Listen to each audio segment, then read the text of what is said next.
Hello everyone. You might have heard the phrase, not your keys, not your coins.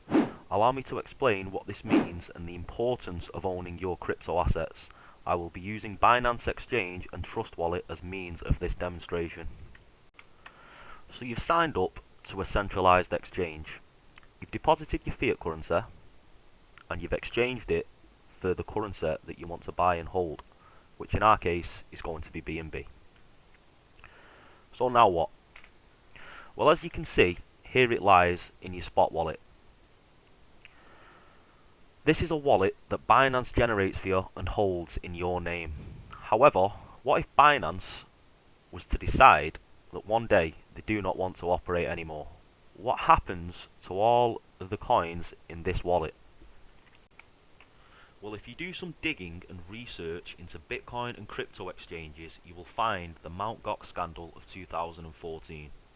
And this should explain all you need to know about what's going to happen. But to cut a long story short, investors are still waiting to this very day to claim the Bitcoin that they once owned on the Mt. Gox exchange. Now this can all be avoided by downloading a wallet and creating your own keys on the blockchain. For demonstration purposes, I'm going to be using TrustWallet. Now wallets are just windows that allow you to see into the blockchain. If you hold the keys, you can authorize transactions to move data across the blockchain, which in our case is going to be coins.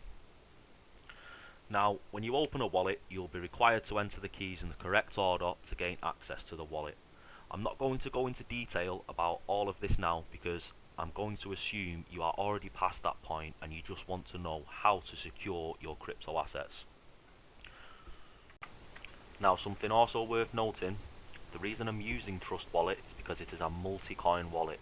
It has the function of being able to secure and hold multiple different assets on the different blockchains. You should always do your own research into what is the most compatible wallet to secure and hold all of your assets. However, if it describes that it is compatible with TrustWallet, you will find that out by clicking that button there and searching for the token or asset you wish to secure and hold. So, I'm going to start by copying the receiving address of the token I wish to receive to the wallet that I own the keys to. So in our case, it's BNB. So I'm going to click receive and copy this address. Now if we go back over to Binance and our spot wallet, we want to withdraw our BNB to our wallet that we've just copied the receiving address to. So I'll click withdraw. I will enter the receiving address in here. It's going to prompt you about a memo. However, if we go back over to TrustWallet, we'll see that there is no memo required. If you were to withdraw your BNB from this wallet back onto the exchange wallet, like so if you wanted to sell them, the ones you've been holding, Binance will prompt you and ask you for that memo. They will give you a randomly generated code and you will need to type that in. Otherwise, you risk losing your coins on the blockchain. But for now, as that receiving address didn't require a memo, we can just leave it blank. It's fine. So I'll just put the max in that I'm going to send. It's going to take a minute until it clicks withdraw, so we'll just wait for that.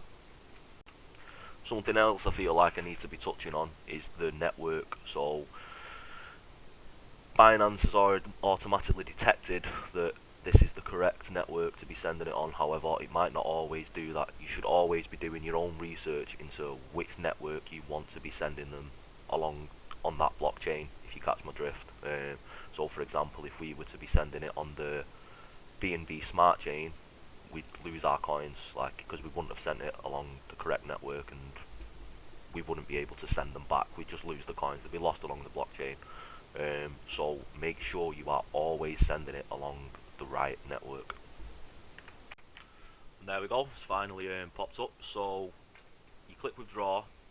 Again, it's going to tell you about the memo. Now as soon as I click this, it's going to come up with my two-factor authentication. Obviously I don't want that being known to anyone, so I'm going to skip past that part sort of, but when it does prompt you, enter your two-factor authentication and then I'll be back. So once you entered your two-factor authentication, assuming you entered it correctly, you would have seen a green tick. Mine went off slightly too fast then, before I could get my recorder back up, but it should have gone through. So if we go back to our Trust Wallet, we will see it did indeed go through. There's the transfer, and that was literally not even 2 minutes. But there we have it. If you followed all the steps in this guide, you are now the proud owner of the crypto assets you just wanted to secure. In our case, we are now the proud owners of 0.037746 BNB, which I know is a measly $15, but I was just doing it for the purpose of a demonstration. Now, the good thing about this is no one can move your coins along the blockchain or steal your coins because you own the keys to this wallet. The chances of someone guessing your phrase is something stupid like 1 in 400 billion. I'll get the exact number for you, but it's something along those lines. For a 12-word seed phrase, it's like 1 in 400 billion or 1 in 400 trillion. There's just really no chance anyone's going to guess your correct seed phrase.